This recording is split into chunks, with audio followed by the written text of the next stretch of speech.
And now, the Purple Room. Welcome into the Purple Room. If you listened to last week's episode, we thank you for joining us here again today. Just a reminder, I'm Patricia Caputo. I'm David Bartholomew. And if this is your first time joining us, we are so happy you are here. We also have our producer, Adam Gattuso, who is joining us today as well. Come on, y'all. Friday, baby. It's time for the weekend. Friday, very exciting. I mean, I don't know about you, but it's kind of one of my favorite days of the week. Everything's winding down. We're a little bit more relaxed, Adam. Yeah. But today we're kind of excited because we're going to bring you all the news and the updates that's going on here at LSU. David, let's get it going. Let's get straight into it, man. So we're going to get started talking about some topics about local communities, LSU, what's buzzing around campus. And with that, we have what's going on. What's going on?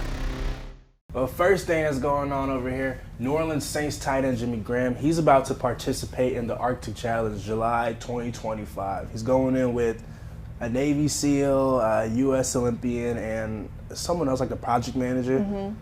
Now, he's from New Orleans, right? Yeah. Mm-hmm. Me personally, all respect to Jimmy Graham, legend tight end, but I wouldn't be able to do this. That's terrifying.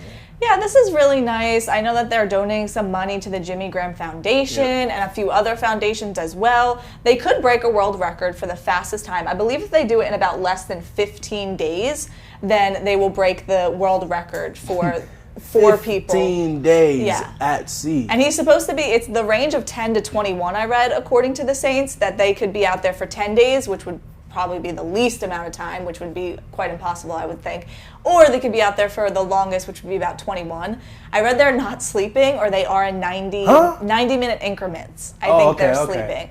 Which, to me, that's not okay. I need 7 hours, all right? And imagine sleeping on some cold rowboat. Like, that's not comfortable. Yeah, you're going to be freezing. Yeah. You only got 90 minutes, and you're doing this for maybe upwards of 21 days. There's no way the Saints just let him go out there by himself, like no supervision or nothing. They're going to have helicopters flying around 24. Yeah, the Saints aren't just going to lose one of their players like that. No, they're going to have personnel out there. They're going to make sure that if, like, these dudes actually fall asleep and, like, you know, like tip over, like, no, they got Jimmy. You make a really good point, because that's what I was most concerned about, because I only test my limits so far with the ocean, all right? I grew up around the ocean. I'm like, no. I'm only going so far. I don't like sharks. We don't even know about half the ocean. Yep. We don't need to do all of this. So with Jimmy Graham, that's what I was wondering. I was saying to myself, you're going to have 21 days possibly with no contact with the human world. Like, you can come back and the world could be different. Like, there's so much news you missed. So that would make me feel more comfortable if there was a helicopter or something flying around to ease my mind. I mean, definitely they're going to have something. Like, I just can't imagine a world where they're just like, all right, Jimmy, we see you in 3 weeks. But what if there's a big storm? What do you do? Oh, they get him out of there. They cut it off immediately. Like, hey, cut it. Jimmy, you're coming home. We do this next year. I think Jimmy wants it to be like a storm, though. Like, that just seems like Jimmy Graham. Yeah, like, he's crazy. If people don't know about Jimmy Graham, he is like a stunt pilot in his free time. Like, he'll go take like joyrides and fighter pilots with the military. He has his own little planes that he like goes and does flips in. What is he doing? He's like on the sailboat all the time. He's riding his bike. He got hit by a car on his bike like the year that he was sitting out of the NFL. Like, the dude is just like, he's an outdoorsman. Yeah. He loves adventures.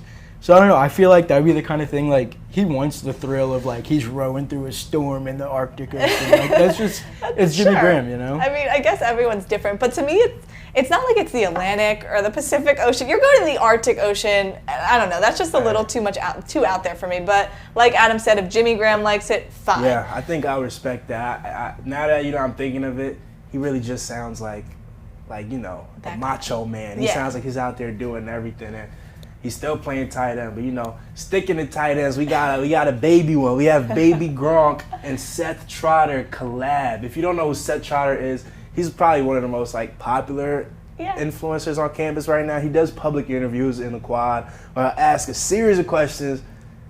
Most of them I feel like it's just, I don't know. I'm not really a fan of questions. They're provoking. Yeah, he gets funny answers, and now LSU is kind of crowned like the most evil school on the internet because the answers that come out are wild and then they go viral quick. He recently did an interview with Baby Gronk. We know he was on campus last year. risen up, living done, I guess. He I thinks don't they're know. dating. I think he thinks that they're dating. It's If kind of weird. If I was Paul Skeens, I'd be like, listen, buddy, get out of here. Paul Skeens beef with Baby Gronk? Get out of here, Gronk. How do you feel about it? Like, how do you feel about Baby Gronk, Seth J. Trotter, or their collab, or them separately? It's just separately. I feel bad for Baby Gronk separately. I was talking about it with you a little bit before. I think his parents just try to get a lot of money off of him. Mooching off of him. Yeah. Seth Trotter, on the other hand, I think he just tries to get these wild answers from kids on campus, and they give it to him. Yeah. And they're not scared of their future jobs. They're not scared of what their parents would think. Some of the things that they say, my mom would be very disappointed that I said this. She would be like, you cannot say these things, let alone on social media. Even one about relationships I've heard, and one guy was like, all women cheat. And another girl was like, if he comes home and he's happy, too happy, he's cheating. Oh my God, I seen that. Wow, that just blew my mind a little. But I just feel like Seth Trotter, he just gives me like a mysterious vibe. Like, he doesn't really care what you say. He's just smiling. He's just waiting for you to say the most diabolical thing so he can put it. And clout's like hell of a drug. Like, these people will go in there and say anything for 15 seconds of like fame. And most of the time, it's just the comments roasting you. Like, you don't even get any followers off of it. Like, you did that for no reason. Some of my friends are terrified to come to LSU because they see what all of these kids say. And I don't think that's the majority, but I always am terrified that he's going to stop me because I'm going to give him the most basic answer. He's not getting anything from me. Well, there's some people who they'll stop and they'll be like, yeah, I hate Seth Trotter. Which is probably a joke, but I don't know. I hope he asks me a question soon. I'll give him a Did you talk to him before? I looked on your Twitter. I wasn't stalking you, but I looked at your Twitter. And last year, maybe, you took a picture of him and you said this is Seth Trotter's guess of who. But you just said that the team's going to win. We were doing a scavenger hunt in class. And we had to like go to like different people and take pictures. We found Seth Trotter, so he's not hard to find. He's just standing in the same spot in the quad 24/7. He's like right across from the kid who plays the okra, I think it is. So ocarina? Yeah, ocarina is what it is. Oh yeah, okra's food, never mind. The ocarina, yes. Honestly, we'd probably be good off like setting up a little table next to Seth J. Trotter. They come off of his little interview and they come into the podcast real quick, deliver us their 30 cents. But he has 73.6K followers on Instagram. 146,000 followers on TikTok. That's insane. I give him credit. I didn't realize he was that big until we started talking about this, and because I remember talking to the guy like 2 years ago when he was just starting out, and as much as I can't watch a lot of the videos at once because they just drive me insane. Yeah, it's kind of like two parts. One, he's not telling these people what to say. True. He's not the one that's like, I'm a great cheater. I could cheat on people. Like, there was a girl who's like, I'm a great cheater. We're actually going to play a clip right now. Listen to this if you haven't heard Seth Trotter, because these answers are just insane. Hey, what do you look for in a guy? I look for a dominant guy. When I'm acting bad, just tell me what to do. Snatch me up. Hey, what do you look for in a guy? Nothing. I'm like 90% gay. Hey, what do you look for in a guy? They gotta be tied up like a Chipotle bag. They have a nice smile. They have to be uninterested in me. Hey, what do you look for in a guy? Goals, intelligence, third leg. You said what? Yeah, I mean, like, he's not the one saying this stuff. Right. So just looking at it from an influencer perspective, I really respect the hustle because as much as I don't want to walk through the quad and have to be like, no, man, I'm going to class or like get stopped, like, he's out there every day pushing content. So I think it is pretty cool, though. Yeah, he is grinding, and he did get Baby Gronk back. Baby Gronk makes his debut on campus. Not debut. He comes back on campus once every year. Baby Gronk, go to school, bro. You don't gotta do I this. agree. It's okay. Tell your parents you want to stay. He's 12, home. right? Yeah. Yeah, too much. But also, let's move on to men's basketball. All right. Oh, yeah. Thriller, all right, in the PMAC the other night. I mean, I felt like men's basketball is coming back. If kids have thought about playing at LSU, they're going to come to LSU now. I mean, you look at that. You're not sold yet?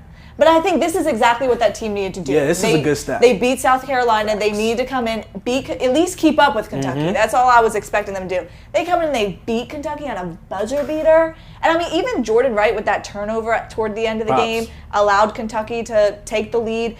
You were like, okay, this is LSU men's basketball. This is how they're playing. And then Ward just comes in, and I mean, it was just fantastic. A little mistake by Kentucky. Yeah. Someone probably should have got Ward's pass and, helped out with the turnover. But, credit to Wright. He was able to, he went up for the shot. He missed it, but he had that IQ to tip it, still give them another chance. And Tyra Ward that's just instinct right there. You you see the ball and there's no thought. It's literally just put it up, try to make a bucket. Yeah. And he got it off in plenty of time. That was a big question mark. Great. Plenty of time. Thriller, court storm, there. This is what you need. Oh yeah, you were. You did. Because I was working. I was working the game. So I mean, if I wasn't working the game, I might have been on the other side. I might have been with them on the court. But it was a thriller from start to finish. Like I think LSU came out really aggressive. And there was problems in the first half, and like the last 3 minutes of the first half, that's when there was some real dysfunction. That's when Kentucky was able to take a lead. But we were shooting back and everything. Like anything Kentucky did, we did it right back. They shot a three, we shot a three. We came out with some firepower. Will Baker started the game off slow, but I think the rest of the team was able to kind of hide that a little bit with just the sheer immensity and passion they were playing with. But toward the end, he had that 3-point shot that really helped clutch. them. That's coming back in the game, not getting too down on yourself. They was able to do that. Second half, started off slow again, but that comeback LSU makes, LSU is just so good with I don't know what it is about 15 points, but anytime we're down 15 points, it's okay, now that's when we lock in. Okay, but let's talk about the bubble, the NIT. Yeah. What's the chances that LSU can maybe make a run for this? Is slim to none? I don't really think it's that much of a chance. I mean, we beat South Carolina, we beat Kentucky, but we only beat them by 1 point. Yeah. There's some things that the team has to fix. How long is Jordan Cook out? I actually don't know. But I'm not 100% sure, but I'm looking at other SEC teams, and if you're looking at a team like Texas A&M, I believe they have a top 5 matchup with Tennessee and then South Carolina top 20. That could help them. If they get those 2 wins, I think they can make it an NIT. Even Ole Miss was hanging in there for a while. What I think hurts LSU is that they don't have any more ranked matchups going into the rest of the season. And I still think, even for the NIT, they're still a year or 2 off. That you need to get these players. But this is a really good start. Every fan loved Matt McMahon the other night, and I think that might be the first time. He's the boy in town now. When they lit up the Mike the Tiger Tower, it was lilet's go, light it up. He was ecstatic. He was taking pictures with kids. He's taking their phones, screaming in their cameras. And that kind of gives you Coach O vibes. It's wait, this guy's kind of actually fun when he wins. Oh, yeah. And maybe these LSU fans, if he keeps winning, are going to start to like him and not let's just hope he doesn't pull a Coach O. Let's hope he doesn't. You're right. You're right. Just give us the eccentric, give us the electricity, but don't pull a Coach O. I will say, David, I agree that he can't go too far. Yeah. But I think that this new super hype Matt McMahon is. You mentioned that it's not going to do a lot for recruiting, but back-to-back ranked wins in the SEC, and especially one of them at home, one on the road. I don't care if it's only 1 point. These recruits know what kind of coach they're getting if you're pulling off these games, especially back-to-back. I agree that this year might not be a tournament year, but I definitely think that it is a massive week for LSU men's basketball in terms of building for the next 5+ years. Yeah. No, I agree with you, Adam, because you look at all these other teams across LSU, softball, baseball, football, and all these coaches have come in, started winning right away. Matt McMahon has been a few years off, but I think, he has a 10-year deal? What are we, 2 years in? He's got some time, but this shows a lot. This shows that they're finally building a foundation. Now they got to keep some players, and they got to bring some younger players in. This team keeps playing with the energy that they had for these past 2 games, and I think we're going to be in the right spot. I mean, just being able to crash the board, just get as much boards as possible, stop the other team from getting more possessions, them second chances, cutting those out of the game, stopping fast breaks. Team did really good at that last game, and I think that's what kept us in, especially because we were knocking down some good shots too. So tournament run, not sure, but if we come out with that fire, end off the season strong, the team could do anything because everyone can play basketball. It's about who wants it more. When we want it more, you see it's very evident that when LSU wants it, they get it. I'm going to be quick on this one, but one of the big things that people were talking about on that game was when they stormed the court, Angel Reese was the first one out there. Oh, yeah. She got knocked down. I was thinking about this question earlier in the week, and I think Angel Reese might have proved me wrong. Last night, Angel Reese went 25 points, 20 rebounds. Anissa Morrow took a step back, like 5 points, 5 rebounds. But at what point do we start having the conversation about who the number one player on the women's basketball team is? We can keep this short, right. but I've just been thinking about this a lot because when you look at their averages, it's fairly close. Like Angel Reese averages 2 more points, 2 more rebounds, 1 more assist. But Anissa Morrow recently has carried this team. Yeah. Why I think it might be Angel is just because of the leadership that she provides and how she gets in these players' face. She's yelling at them, but that's how they all respond, and that's how Angel Reese hypes up her teammates. So right now, if I had to decide right now who's number one, I'm still going with Angel, and because of the publicity she's brought to not only this team, but men's basketball, they're showing her, oh, look, she's red hair this week. Oh, look, Angel Reese storms the court. It was like, okay, yeah, Ward had the winning shot, but Angel Reese is on the court because I believe they're both from Baltimore. Yep. So it's like she also brings so much attention to this LSU program, which is why that they're all over Instagram and all over streaming platforms, which I think makes a difference. Yeah, I agree. I'd say right now, Angel Reese is probably that number one, but Anissa is like the number one in training. You know, she's learning under Angel Reese. She's learning how to control the team, how to be that best leader. Angel is, you know, soon going to pass the torch. And Anissa's able to step up when Angel, you know, when she has to take a little night back, Anissa steps up, the rest of the team steps up. But we can see how different the team is when Angel's on the court. Like, that's like, Angel, when she's on the court, it's a game changer. When she's off, when she's in foul trouble, if any injuries like start bugging her, like it's like, oh, like, you know, it's a little shift. Yeah. No, you're right, David. And LSU baseball, moving on, talking about another just team right now, undefeated, 5-0. Standout player, David, you have any? The monster. Oh my God, this kid is crazy. Only a freshman, you know, came out. I believe it, you know, just what are your thoughts? He's a stud. Yeah. I mean, he's only a freshman. We still got lots of games left, but, like, I don't know how Jay Johnson is bringing these guys in. Like, what's the pitch to bring in someone like the monster? Well, Stephen Milam said that he actually told Jay Johnson when he was at Arizona, if I'm not mistaken, that he didn't want to play for him. And apparently Jay Johnson got really salty about it. He seen that chip and he changed his mind. But he said that he always wanted to play at LSU. He's from New Mexico. And he said that, you know, I just watched LSU growing up. I saw them online and on YouTube, and I wanted to come here. So when I got the opportunity, it was a no-brainer. I think he committed his freshman year of high school. Oh. So he, not, you know, verbal commitment, but it's like, but he was, I'm coming to LSU. This is the team I want to play for. And then winning a national championship just kind of, it helps a little bit. Seen that. But he went 4 for 6 the other day. I mean, so at 3, I think, he brought in 3 runs batted in, so 3 RBIs, was greatly able to help this baseball team. And again, talking about that foundation, David, that seems to be what he's building. Yeah, he didn't even know he was playing until the morning of when he seen the lineup card. And I think that just speaks to the preparation of this team. I feel like everybody on this team is ready to step up, and maybe that's the hardest culture to build, but the most effective. And Jay Johnson is like, he's really that guy. Like, when you hear him talk about how long he's in there practicing, how long he's in there studying for the team, getting ready. And he's transferring that into everybody, even the freshmen. Stephen Milam over here, he's playing great ball. I feel like the whole team's playing great ball actually right now. The synergy is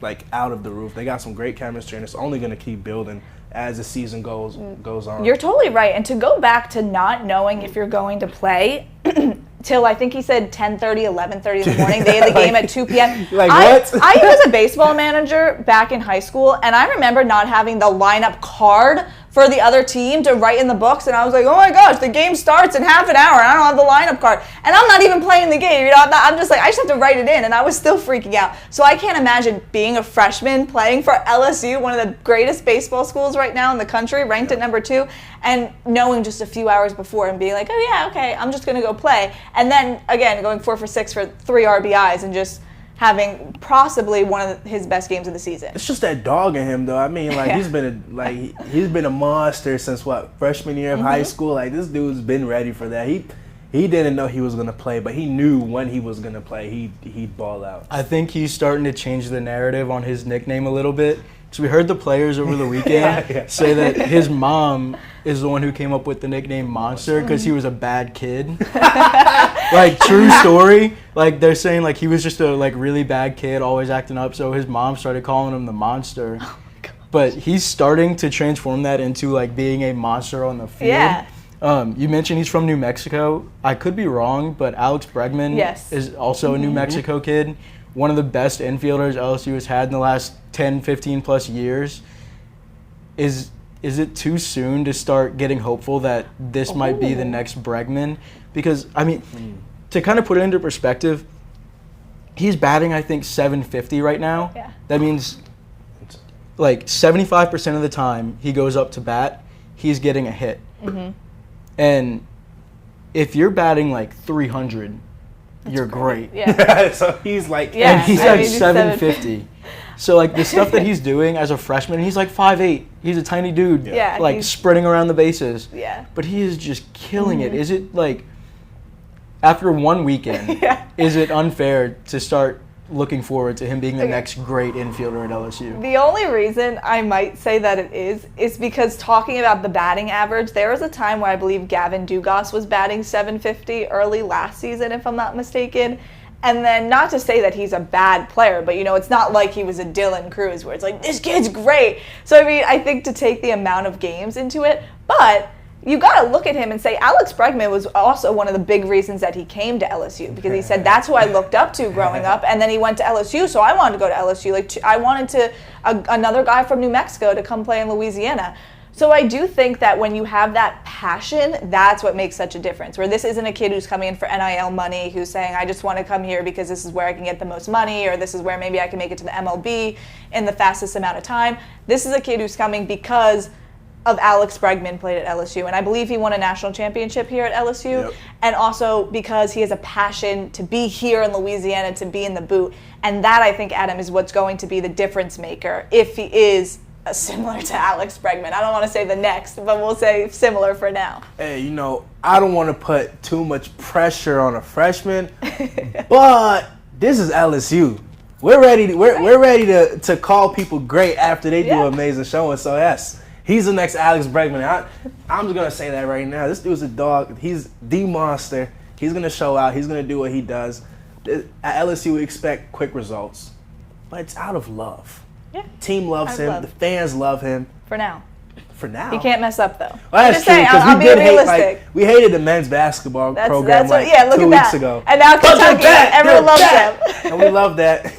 That's what I'm saying. There's the quick turnaround, so he can't make any mistakes. Love but yes, you, Milam. for now, we love him. Another guy that a lot of people love on this baseball team, Hayden Travinsky, great locker room guy, brought out the number 2 pencil bat yesterday. It was a baseball bat, looked like a number 2 pencil. It was yellow, had the pink eraser on top. Maybe a little bit of a baseball fashion statement, but I think that leads us right into this next segment that we got called Fierce Fashion. Fierce Fashion.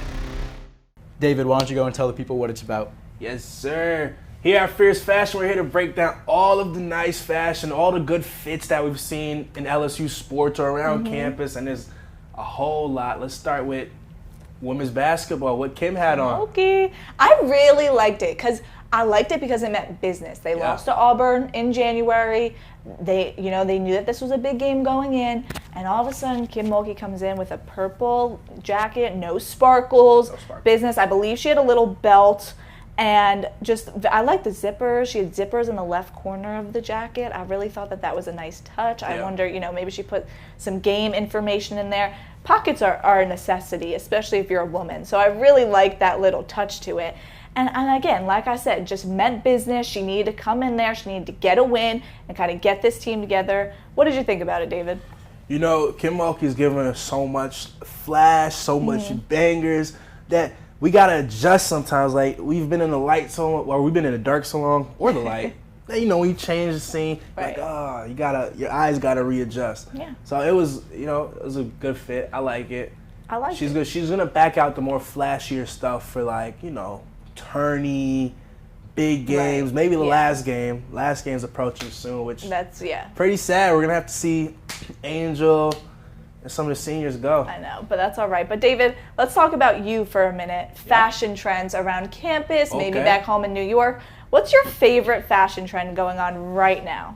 That's a good question. Like on campus, I'd say my favorite fashion trend would probably be the beanies. Oh, I love a good beanie. I like the beanies. I like the beanie designs and stuff. And I like that people are coming out starting to wear shorts again. Yeah. I'm not a big jeans guy. I wear jeans, but my favorite thing, like if it was good weather every day, I'd come out in basketball shorts every single day. I got basketball shorts on right now. That's funny because I could wear jeans every single day for the rest of my life, and when I sleep, and I would not. I wear jeans when I go on a plane. But you're not ready for a pickup game. Oh, like you're not ready for a pickup game of ball. In gym class in 7th grade, I used to just put my sweatpants over my jeans so I wouldn't. No, that's correct. Because I wouldn't have time to change.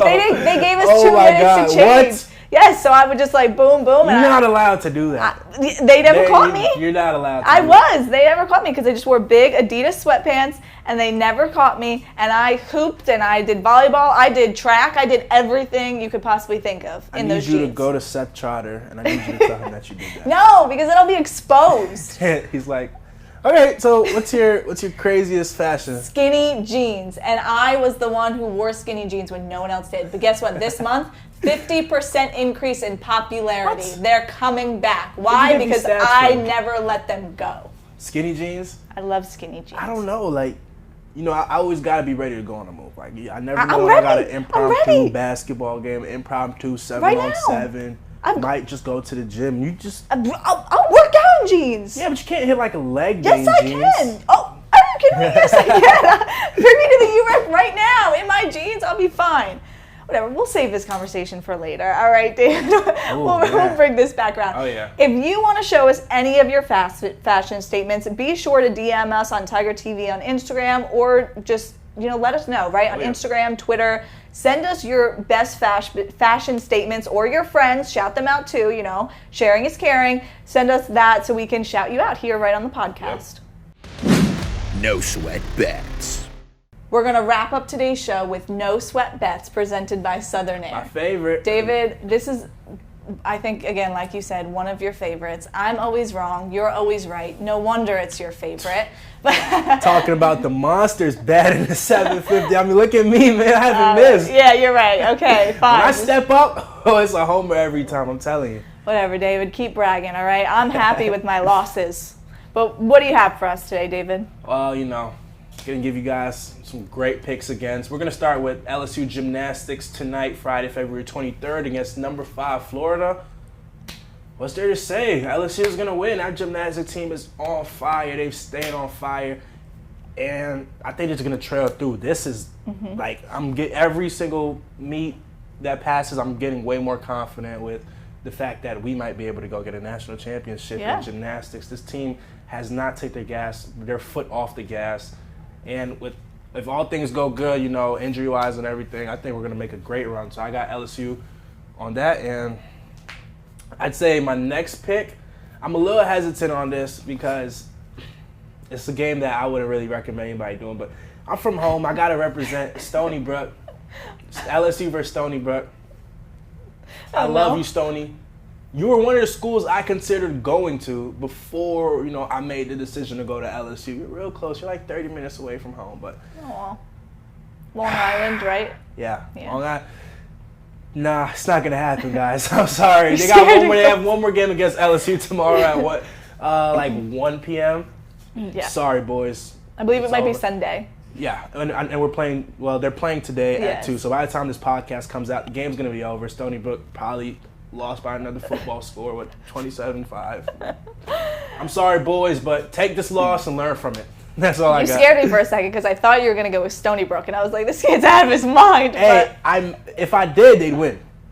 All right, that's just my pull. Yeah. But I got faith in LSU. Well, that usually doesn't work the same for me. But I'm gonna go LSU men's basketball, Mississippi State. I really believe this could happen this time. I really think I'm gonna be right. 7:30 on Saturday in the PMAC. I think there's a new Tiger in town after that Kentucky win. This is a new feel, like we talked about Matt McMahon. He's excited. Mississippi State, they've defeated 2 ranked teams, but early in the season, number 5 Tennessee right now, number 14 Auburn. I don't think they have enough gas. I think LSU is on fire right now. They're going to come in here and secure a win. With that, at least, if I'm wrong on this one, y'all will have to wait a whole season, all right? We'll have to wait until October to find out because MLB spring training has started. So I'm going to do a really, really early World Series prediction. And just so everybody knows, I am not sold on the Dodgers. Shohei Ohtani, the next Babe Ruth, okay, maybe last year, but not this year. He's not even going to be pitching. That's why I'm saying he's coming back. He though. might He's be, but this entire season, they already said that he's not going to pitch. True. So that means that they paid $700 million, 10 years, for a guy to be a designated hitter. All right, sure. Bobby Bonilla, that's what I think this deal could be if you're unfamiliar with him. The New York Mets still pay him $1.9 million, I think, every July 1st. I'm not saying that could happen with Shohei, but it just might if this doesn't work out. Who I am sold on, I'm sold on the Braves, all right? I think they're at plus 450 right now. They're right behind the Dodgers. I just think that they have the team. They're a little bit of an underdog because the Dodgers, Freddie Freeman, Shohei, they have all these flashy players. I think Olsen, Austin Riley, I think Ozuna, they can make a difference with the Braves. So at least we won't find out until October if I'm wrong. Adam, I'm probably going to be wrong, but I know you have a bet. So let's see if you're right this week. Yeah, I'm going to wrap us up real quick. Caitlin Clark, she is 75 points away from breaking the NCAA's all-time career scoring record for points. Just an insane career. I know there was a little beef with LSU fans and Caitlin Clark after the championship. She's an incredible player. The whole flop after she bumped into the fan on the court kind of rubbed me the wrong way, but on the court, she's insane. I don't think she's going to get it in the regular season, though. If you look on FanDuel right now, plus 1,200 for her to not break the record in the regular season. Iowa has 3 games left. 2 are unranked. 1 is against number 2 Ohio State. She averages 32 points a game. So, theoretically, she should get the 75 points in that last game. Yeah. But I don't know. I see them going up big in one of these unranked games. She comes out early, then Ohio State maybe holds her to 20, 25, and she misses it by 5 points. But it's at plus 1,200.